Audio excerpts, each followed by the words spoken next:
Alright guys, welcome to Drake's Kitchen where we're open 247-365. Alright, today we're doing some super good honey butter rolls and we're also going to make some homemade jelly. So there's going to be some with honey butter on top and some with jelly. So what we're going to start, about a fourth cup of water, and we're going to use about a tablespoon of active dry yeast. In order to get this stuff active and going, you gotta add about a pinch of sugar just to get that stuff going in there. The yeast actually feeds off the sugar and it grows. You'll see when we come back, it'll actually grow in size and it'll start foaming. If it doesn't foam, your yeast is dead, and pour it out and start over again. Sometimes they'll have the expiration, well, all the time they'll have the expiration date on that yeast, and usually if you go by that, you should be good 80% of the time. But sometimes it is still dead. So this is to test it. You can already see it starting to foam, but we'll come back and it'll actually be a lot more foamy. You'll see in about 5 minutes. We'll be back. What's up guys, welcome back to Drake's Kitchen. Here's the yeast. I told you this sucker would rise up. It got really big now. That was after about 6 or 7 minutes. I actually did one of them. The first one I did, yeast was dead. Had to pour that old yeast out and get some new yeast. So we use Feshelman's active dry yeast. It works pretty good. Big bricks at Sam's Club, they vacuum seal them so they stay fresh longer. Good brand, use it. What we got over here, some butter and some milk. It's just boiling just enough to get melted. We're gonna scald the milk just a little bit. So about a cup of milk and a half stick of butter. Beat this egg pretty good. Don't pour it in yet. We don't want scrambled eggs in our yeast rolls. I put in about a third cup of sugar. This is a 4 scooper. So I'm gonna do a little more. Stir it till it's dissolved. You can stir it overheat, or you can heat the butter and milk and stir it in this way. Either way is fine, just as long as the sugar is evenly dissolved. We're gonna let that cool. It'll be about a minute or two. But while that is cooling, what we're gonna do is gonna go ahead and sift our flour. This is about 4 cups of flour. It does call for 4.5. Half of the flour is gonna be used for, a half cup of the flour is gonna be used for rolling out the dough and kneading it. So a lot of people say, why should I sift it? Is it worth it? It's worth it. It actually causes the rolls to actually rise up, because when you sift the flour, it incorporates air into it and allows it to lift, and that's what you're looking for in a yeast roll. Hops used to have really good ones until they went out of business, unfortunately. It was like 8 years ago, so this is an old-timey recipe, man. Old-timey. So we got 4 cups of flour right here. This is our butter, sugar, and milk mixture. Looks like it's cooling just a bit. Just stir it around for a few more seconds. You want to get it to about 105 degrees. We're going to mix in our yeast mixture. Get all that foam in there. That yeast is working hard right there. That was just a 4th cup of water and some yeast. A little bit of sugar, and that boy went ham. Mix it down, and you can smell that yeast. It's pretty intense right there. So it looks like it's going to be cool enough to where we won't cook the egg when we mix it in. Make sure the egg's well beaten. You don't want to see any of the whites and the yolk separated. You want it to be all one uniform mixture. So you can kind of see it's all uniform. We're just going to pour that in there. Stir that around. Now we're gonna add in the flour. We're gonna do the flour at a cup at a time. So you slowly incorporate this. You don't wanna do it too fast. You do a cup at a time just to make like a lot of people call them slurries, but we're not gonna call it a slurry. We're gonna call it a dough mixture. Use a big bowl, good idea. Oh man, we make a mess here. We'll start with 1 cup, put it in there. Go ahead and pour our mixture in there. It's gonna be almost like, I don't know, well, any people watching, if they've ever made pancake batter, it kind of starts out like this. It's almost like literally looks like pancake mix. So So we're gonna mix it around. It's okay to have a little bit of clumps here and there. Soon enough, we're gonna get into the folding. So you'll do 1 cup at a time. Once you mix this around, we're gonna go to the 2nd cup. And let's our fork. Pour that in.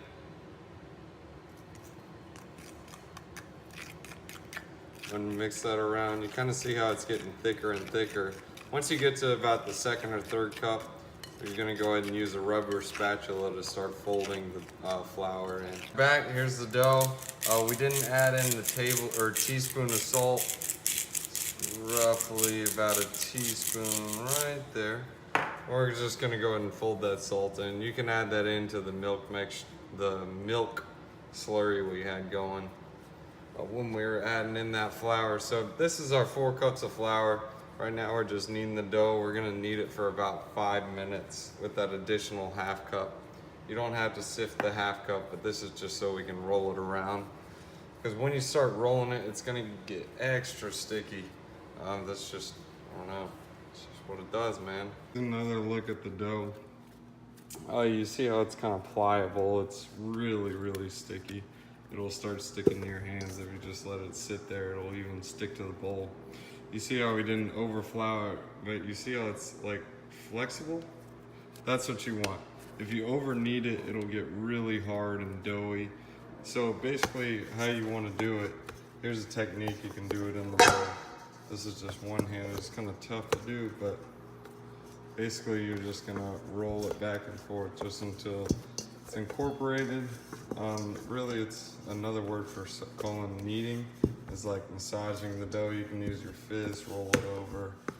There's different types of techniques that they'll have on like Google, but look for the best technique for yeast rolls.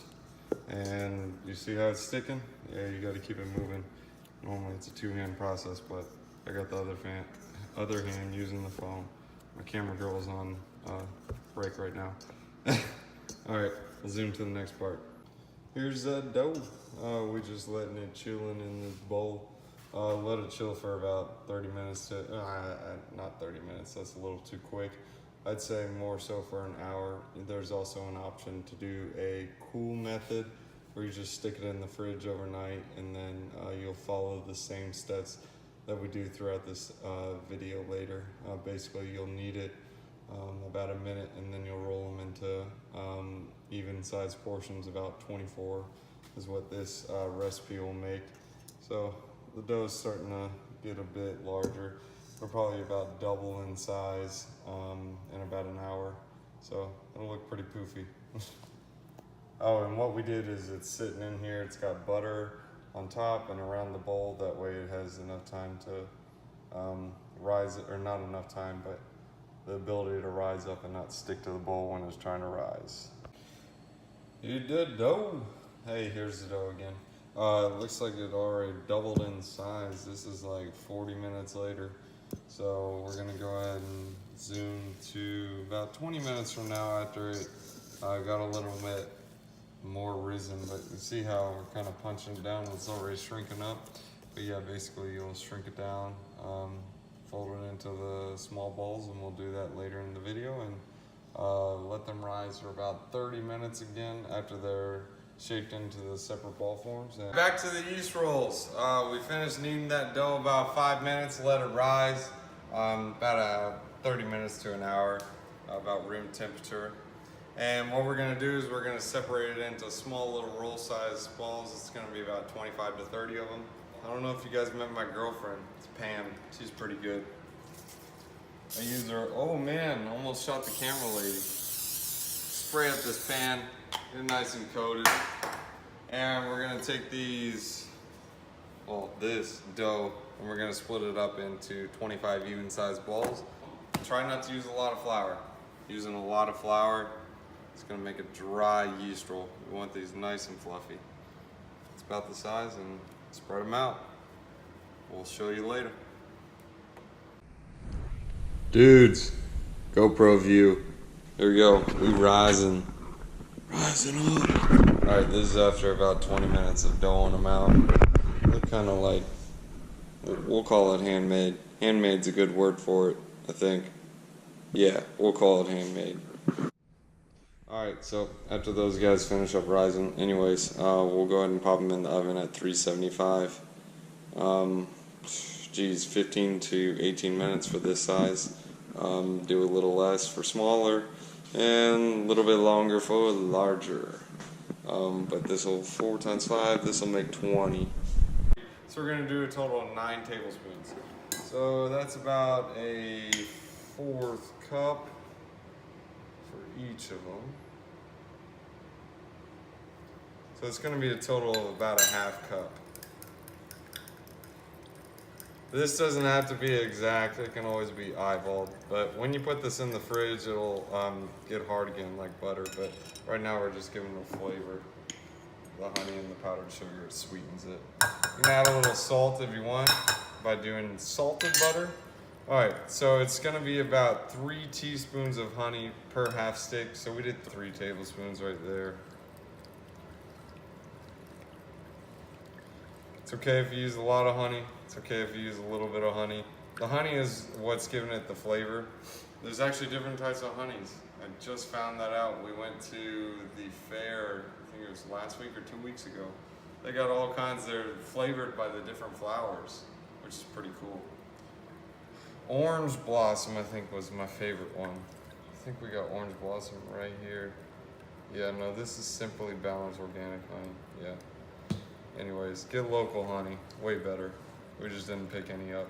As I looked it up, it's 375 for the temperature of the rolls. So what we're gonna do, just brush some honey butter right on top. Make sure you mix it around enough. This kind of cooled down a bit, so now it's almost like a glaze. Let's go ahead and mix it back together. Should be good enough, and this is basically what you're gonna do for all of them. Press it right on top. Don't do too much, don't do too little. Just do just right. And we'll have them in the oven, then show them when they're finished. Here we go. Middle rack.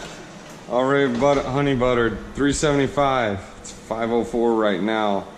We'll take them out at about 519, 518. Gonna check them depending on how they look. We're looking for a golden brown. Middle rack, very important.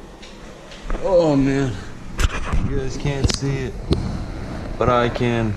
Middle rack, let them sit there. We'll be back. Them honey butter rolls, what up? Let's get them out. Get them out. Oh, dude, those look good. I think I'm gonna eat them all. Boom. There's your honey butter rolls. While they hot, now what you gonna do? Man, that pan was pretty hot, guys. Don't forget those pot holders. Move them around so they don't stick. All right, guys. This is the best part. You take them, bake them, eat them.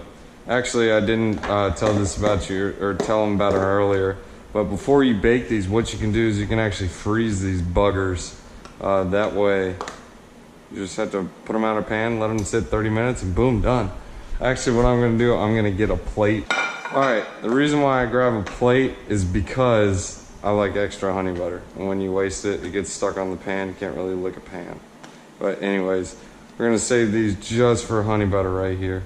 Take the glaze, bada boom, just put her right on top. Look at that, dude, it just like melts off. Dude, this is like the essence of good. Like, I'll show you guys in a second after I butter these boys up. These are Sunday morning honey butter rolls. Or you can just go to HOPS Chedders and try them. Then try these, then tell me which one's better.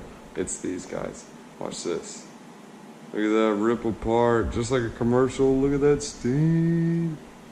Whoa, fogging up the lens. Yeah, I don't know. Anyways, good stuff. Thanks for watching, guys. You can fill this with the homemade jelly. I add a link into that. Look at that. Harden up. Here's your jelly. Yeah, that's just like DQ. But anyways, jelly's good. Eat them up. Thanks.